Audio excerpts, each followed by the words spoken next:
Namaste. Today we are in one of the beautiful cow shelter home. So in this video, particularly we are going to talk about the cows, because in many parts of the world, people do think, when they do think about India, they do talk much more about the cows. They do think that why the Indian people do call an animal as holy cows. I'm sure that you have listened this word many times, even on the internet also, as well as in many of the books also. But any time have you thought about it, that why and how the word holy has been linked with cows, and why it is so? So there are certain reasons for that. Our ancestors in our country, in India, they were so much clever that whatever the thing which were valuable for them, they have given that particular animal or particular thing or the tree the importance and the value, as well as the name has been given to that is holy. So in that respect, even the cows also get the status of the holy. So there are certain logic behind it. I'm going to point out few of them, so you can easily understand that how the image of the cow became as holy cow in the olden time of the history in India. The number one, because earlier days, as most of the world as well as in this country particularly, even today also, most of the population do somehow depend on agricultural activity in India. But if we do talk about the olden days, then at that time, most of the population, I can say about 90% of the population was directly or indirectly involved in the agricultural as well as the animal husbandry.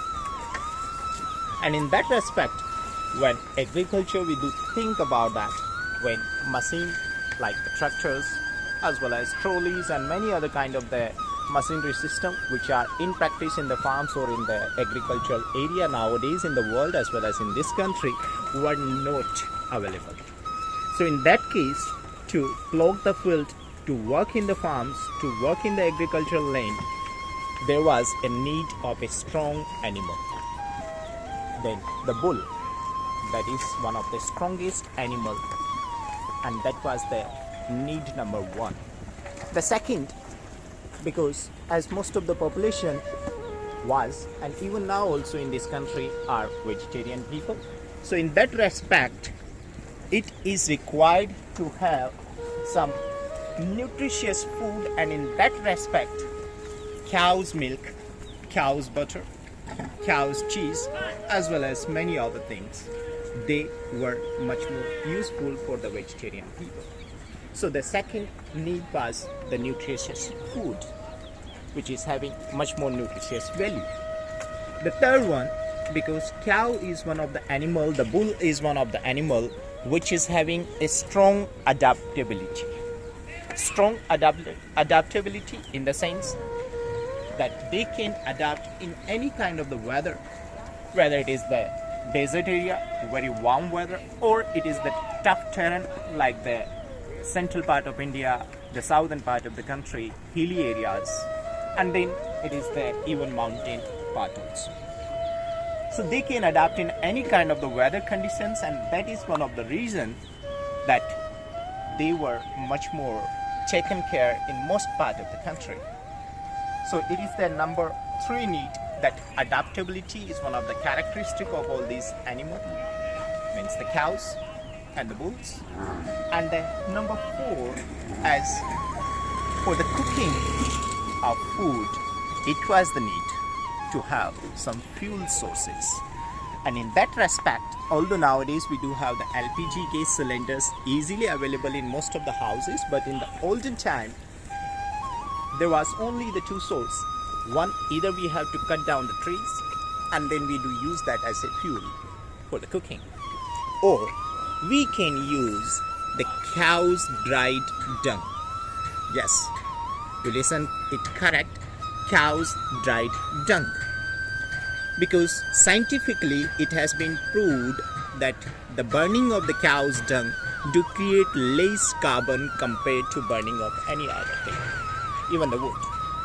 So in that respect, the need of the fuel to cook the food, it was required, and that's how people were just drying out the cow's dung, and they were using that cow dung as to cook their food, their meal.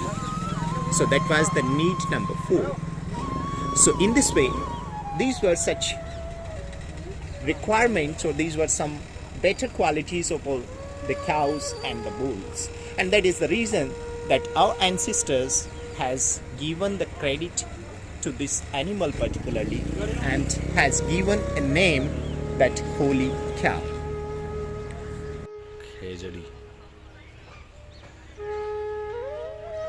The cow dung has been placed at here, collected at here to get it dry, that will be used in the farms as a manure, organic manure, instead of using the pesticides or the urea or other things which are much more chemically based. But this is the organic one.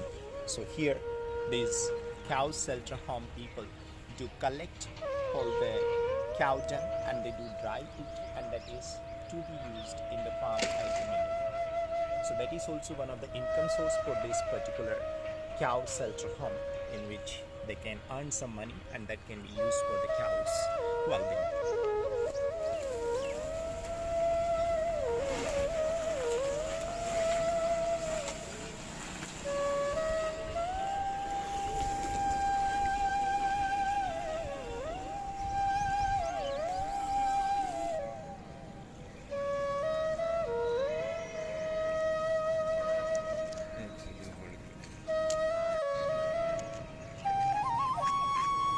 In this aspect, as we have spoken about the religious as well as the socio-cultural and economical importance of the cows in the olden days, now the question arises that whenever you do come across some street or the roads, then you do find that the cows are roaming here and there on the streets, even on the highways also, on the motor paths or the motorways. So how the situation has been changed with the time? The reason is very much clear, because after advent or the invention of the machinery system into the agriculture, there was not much more need of the bull in the farms, because the tractors and some other machines, they can do work faster than the bull can do. Then with the time, as the open economy as well as much more globalization things has happened, so in that respect the things started to change, and even people started to turn from the vegetarianism to the non-vegetarianism also in this country. So in that respect, and even there were some other sources of the nutritious food was also explored, and that's how that there was not much more need was felt among the people to have the cows in their house to have the nutritious food. So that was the thing. The second reason became, and the third one, that although with the time started to get changed, the people started to move towards the other businesses, other type of the work also. So moving from the agriculture or the animal husbandry businesses, they started to move towards some other industrial work. So in this way, the things started to deteriorate the image of the cow, which was much more the holy. In fact, even now also religiously, in terms of the Hindu religion, it is much more as the holy image is there. And that is the reason that the people do come in the early morning hours to distribute some kind of the food, even the grass, even some other material also to all these cows that here.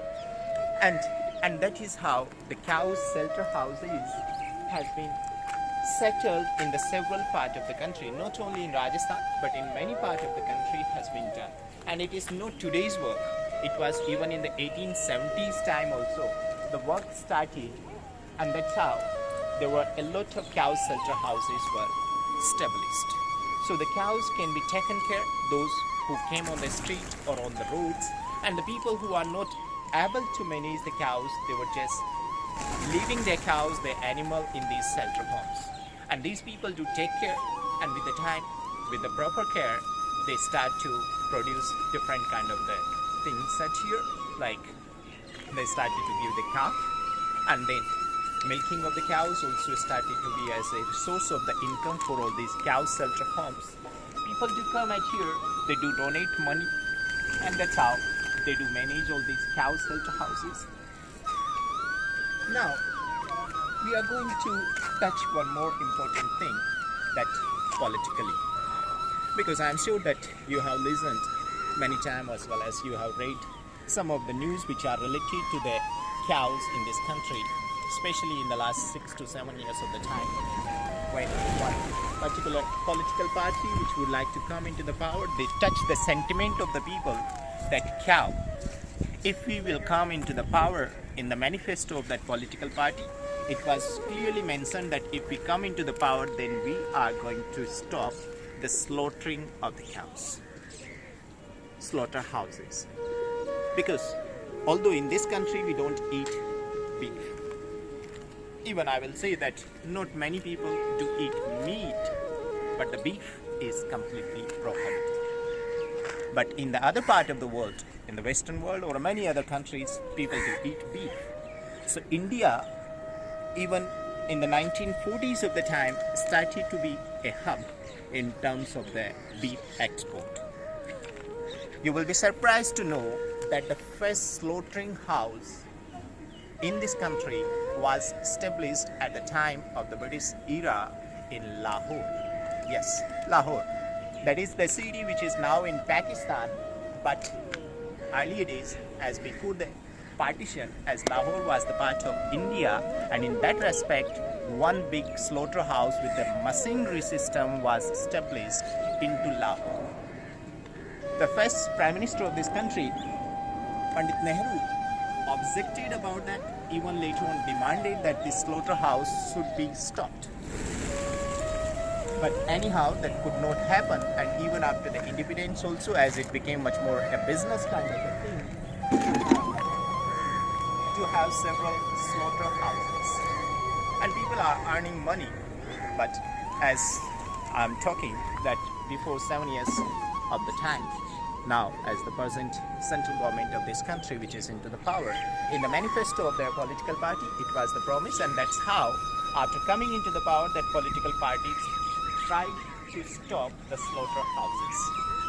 And yes, it has been done. Many of the slaughterhouses has been stopped, and that is one of the reasons that religiously the sentiments has been used into the politics to come into the power. At some level, I can say that yes, that was good step, but at the other side, it is somewhere lacking of the business. There can be several opinion, or there can be much more debate can be held.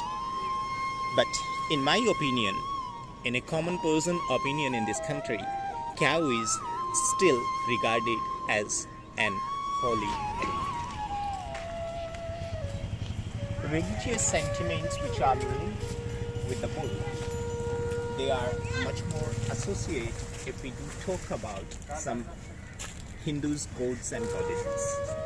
Importantly, as one of the important god of the Hindus called Lord Shiva or the Mahadev, because primarily we do have three gods. One is Brahma, that is supposed to be called as the creator of universe. The second is Vishnu, who is called as the protector or the nourishment provided to the universe.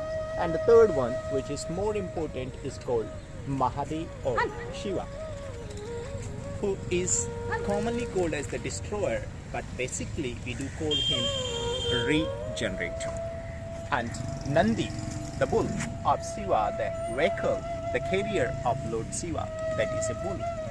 And that's how people in this country, they do link particularly the religious sentiment because of the vehicle of Lord Shiva, that is bull. And that's how bulls or the cows, they are much more respected in a view of religion. Even Lord Krishna, I'm sure that you have seen some of the pictures in different parts of the country, in India, or temples, and even in your part of the world, you can find Hare Rama, Hare Krishna organization.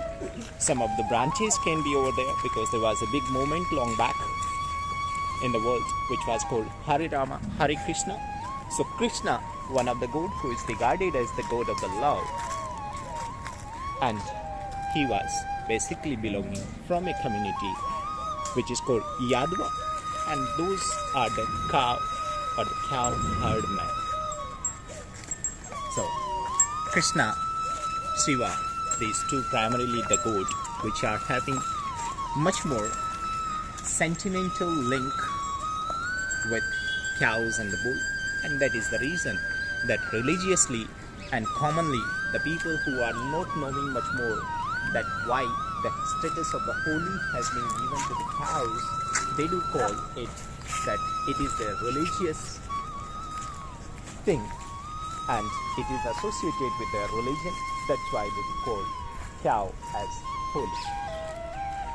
I'm sure that you are much more happy now with some of the questions which were in your mind, but now they have been got satisfied or they have been answered properly, that why the status of the cow is holy in this country. If you have not subscribed our channel so far, then please subscribe our channel, because you are going to have some interesting stories from my end, Samir, the storyteller, as well as some of the important information related to the culture, history, art, craft, as well as the monumental experiences in my video. Have you any time got the opportunity to experience the Spanish bullfight? So I'm sure that you have seen these kind of the bulls in those bullfights.